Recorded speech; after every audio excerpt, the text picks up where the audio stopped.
Good morning. So I want to talk a little bit about immersion.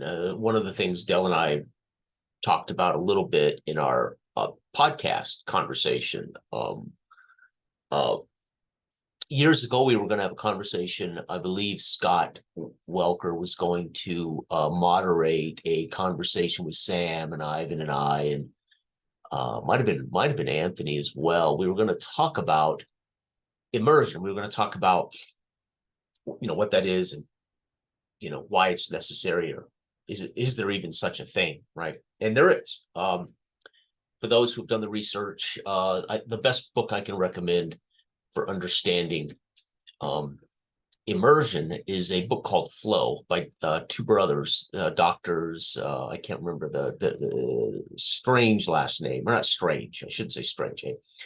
Zeberwiskis or something brothers. Anyway, called Flow. And it's about the research on what is called the Autotelic personality, people who are capable of transitioning into the zone or into a meditative space routinely, easily, without boredom, without frustration, right? So this is the rough, concept. But what this means and how do you get there, right? The old argument, sports, people who play sports very often talk about this. Those who golf, basketball, I suppose hand-to-hand combat, martial combat. When I played football, there were times like this.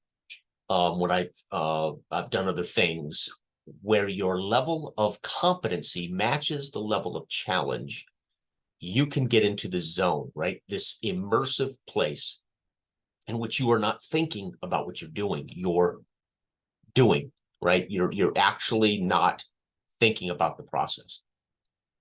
And this is, some people, they found there's a percentage of human beings that are just not autotelic. They don't readily or easily get to those places.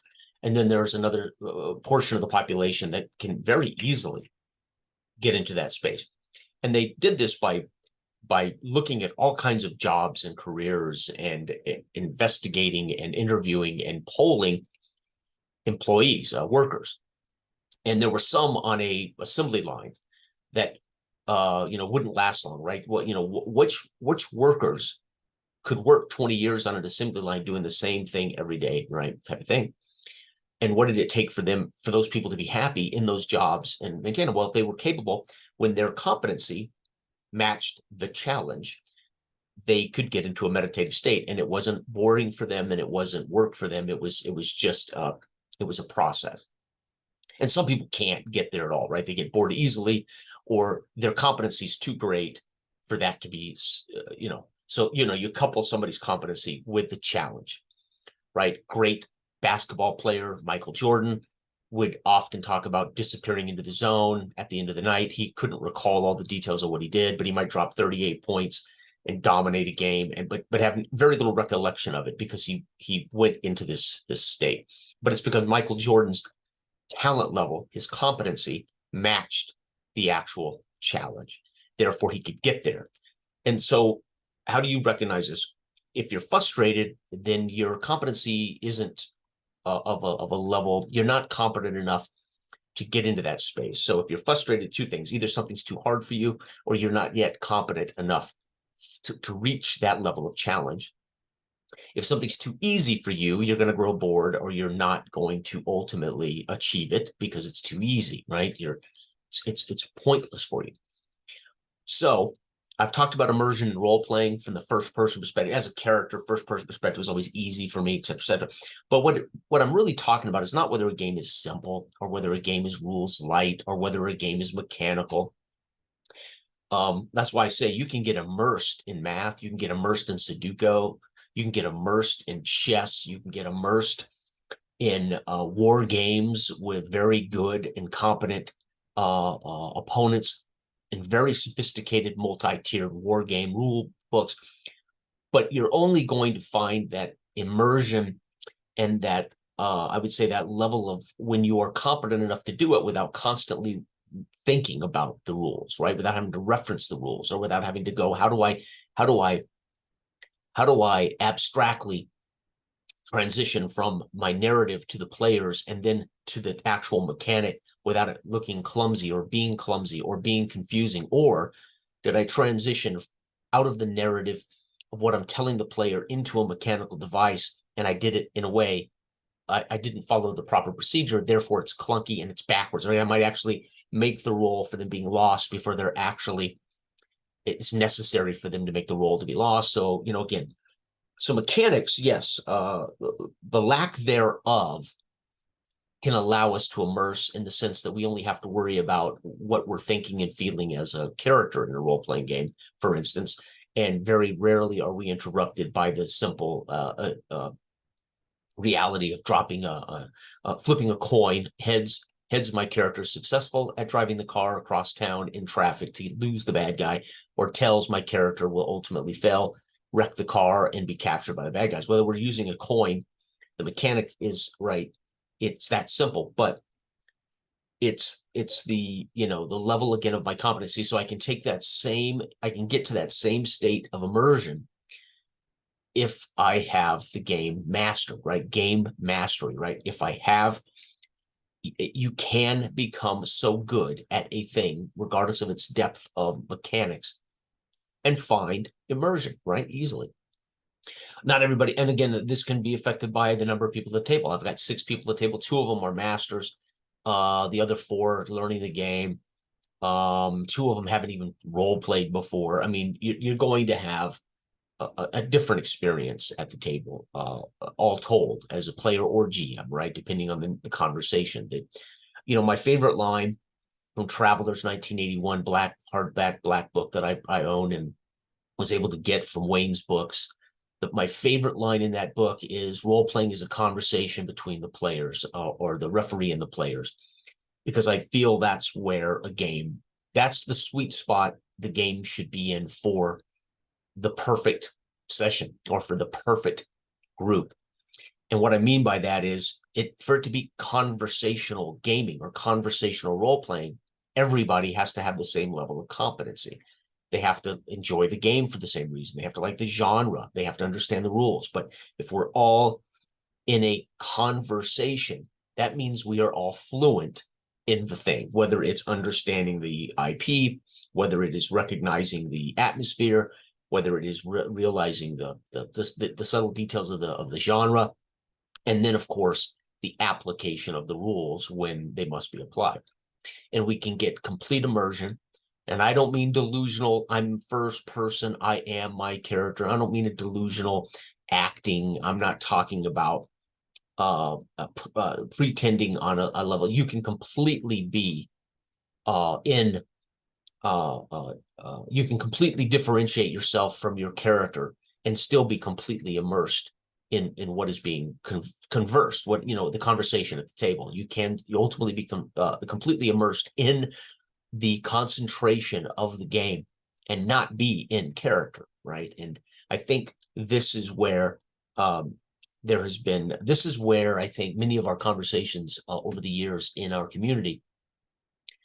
Years ago, Anthony and I discussed the idea that we should define terms, because when I say a particular term, it's not exactly what the other there's a culture that sees a particular definition or a particular vocabulary a certain way, and if you're not even matching on what the vocabulary means, we got to get that communication straight first. Then we can start discussing, in a way, the theory or the ideas or the concepts. So Dell and I had a conversation, and Dell and I both lean toward rules light, easy to adjudicate, easy to embrace, easy to transition from narrative space into mechanical space and back again, because it's just less work.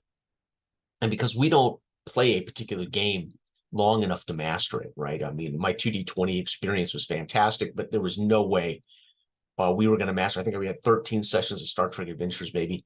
There was no way we were going to master Star Trek Adventures in 13 sessions, where Star Trek became the game we grew up with. So one of the reasons guys like me who grew up playing old Dungeons and Dragons games are so quick to go to the OSR and continue there, because it's like it's putting on old boots, right?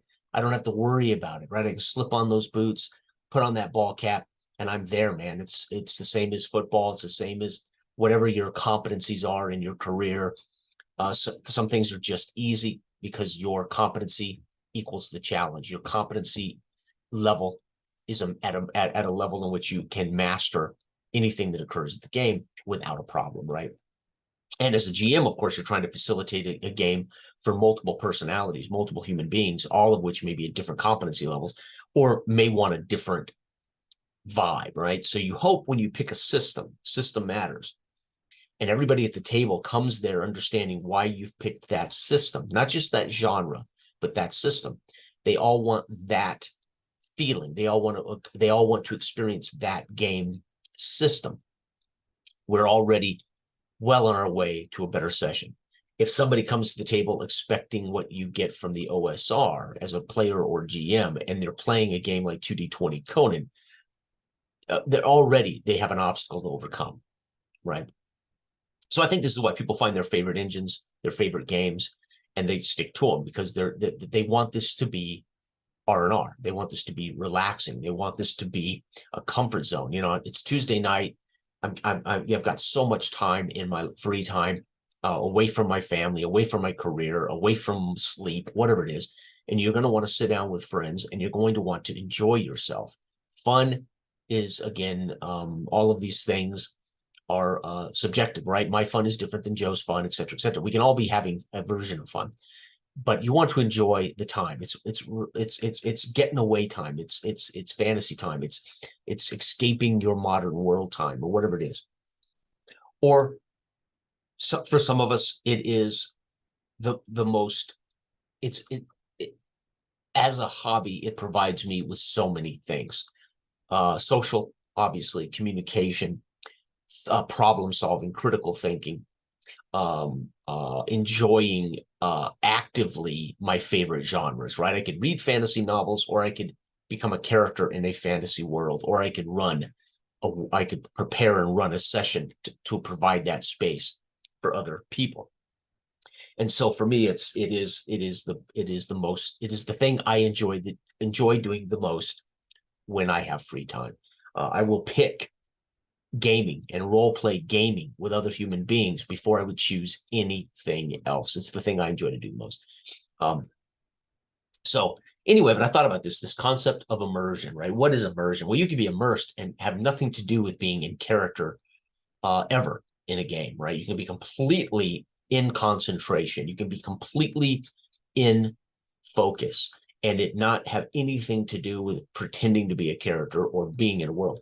And this is where I guess when I talk about immersion, it's about that focus, that concentration. I'm not speaking so much about I'm in the head of Arig and that Arig, I want to be in the game the whole time as Arig. That's a different level of immersion, and I enjoy that. And I've had games where I've been completely immersed in character. Depending on the engine, it tends to be based a lot on the communication.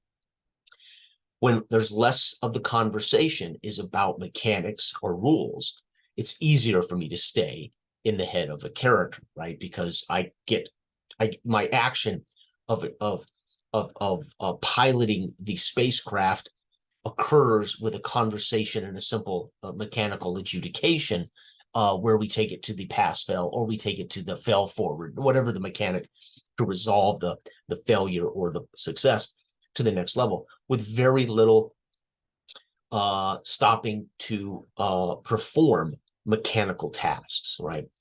But I can be completely immersed in a game that has nothing but mechanical tasks when my competency and my concentration equal the challenge of the game. Whether we are using technical terms and mechanical terms, or whether we are characters speaking these actions out, right? So for me, I can be immersed in any. It's going to be communication, right? If I'm a master at a 2D20 Conan as a player or a GM, and I'm playing with three of the guys that are, but there's a fourth guy who's running the game, and we just don't communicate, right? He doesn't use the same vocabulary from the rules. And we all have to then interpret, so to speak. Do you mean momentum here, Joe? Are you talking about doom, Joe? I mean, if you're not conversant in the vocabulary in a shared conversation, then that's going to constantly jar you out of this thing we call role playing. So I do believe immersion through concentration, whether you are shooting a weapon and your competency meets the challenge. You can get into a rhythm of just target practice. You can get into the rhythm in martial combat. You can get into the rhythm in golf, baseball. I think I have many clients who have played and enjoyed golf as a pastime. Many of them frustrated, worked so hard physically through training with me to get better at their golf game. But golf is almost 90% mental.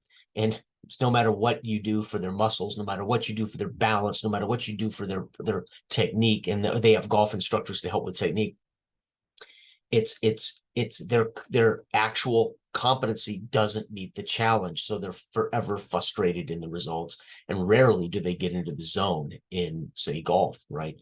Golf is a very challenging game. Right? I mean, that's a game that your physical must also meet your competency, which and then there's a level of mental focus that I think is just difficult, right, for many people to contain that over the course of 9 holes, 2 hours, or 18 holes, 4 hours.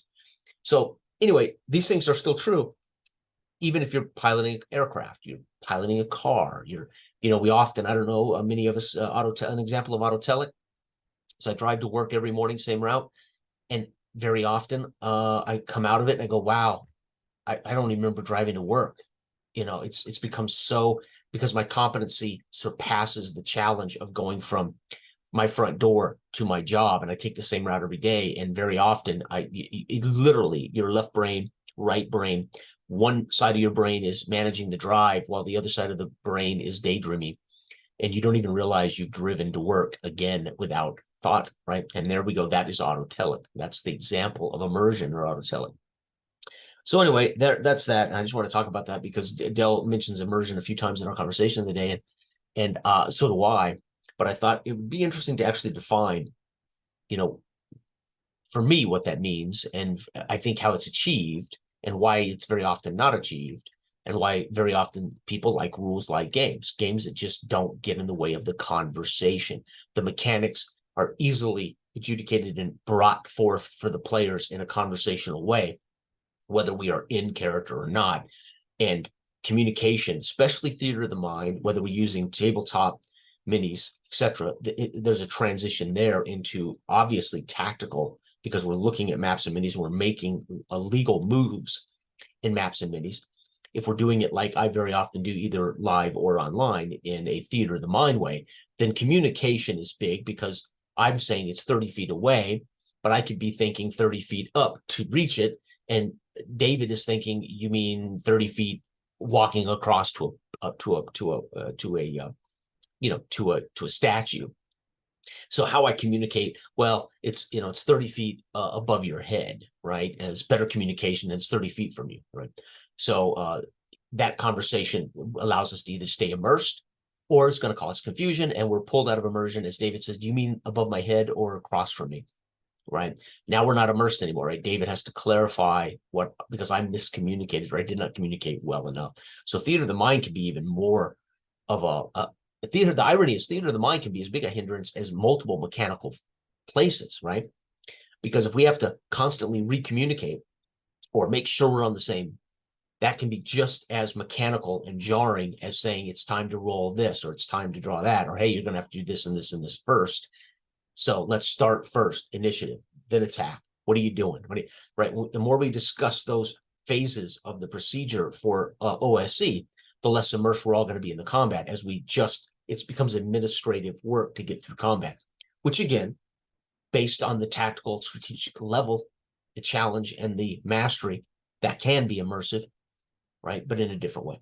So anyway, I just want to share this because it reminded me that it's one of those things that I've talked about from the day one I've ever come on YouTube. I talked about immersion and how I like to be immersed in what I'm doing, whether that's a tabletop football game or whether that is mowing the lawn. I mean, some people can get a kick out of those mundane tasks, and they can actually enjoy the process in a meditative way while mowing the lawn, depending on whether you can easily get into an autotelic space, right? Be an autotelic personality. And some people just cannot do it.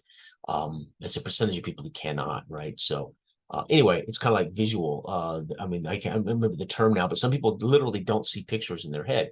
There's a term for that.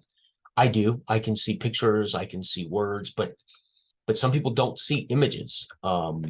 So it could make something like role playing a little bit different for those folks if they can't actually conjure up images when you describe something.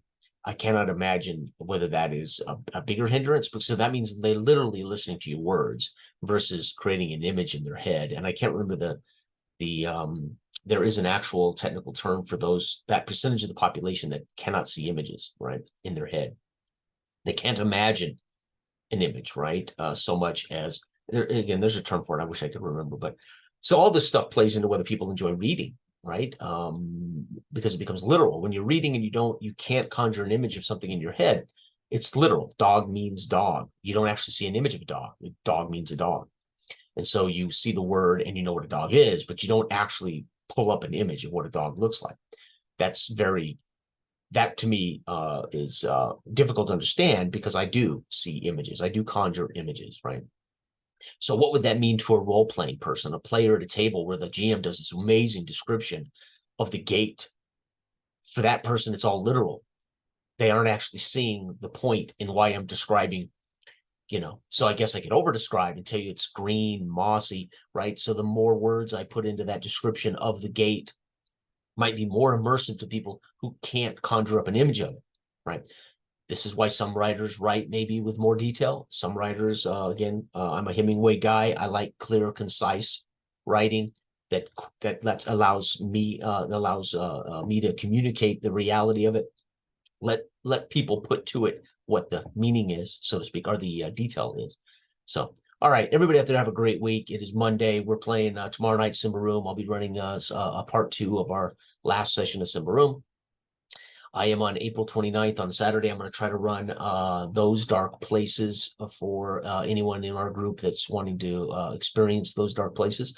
I haven't had any takers yet, so it may just be me and Dell, or maybe I won't have a chance to run that on Saturday. But I'm looking forward to running Those Dark Places. If not Saturday the 29th, I'll find another time where there will be those interested in experiencing a rules light sci-fi game. All right, bye.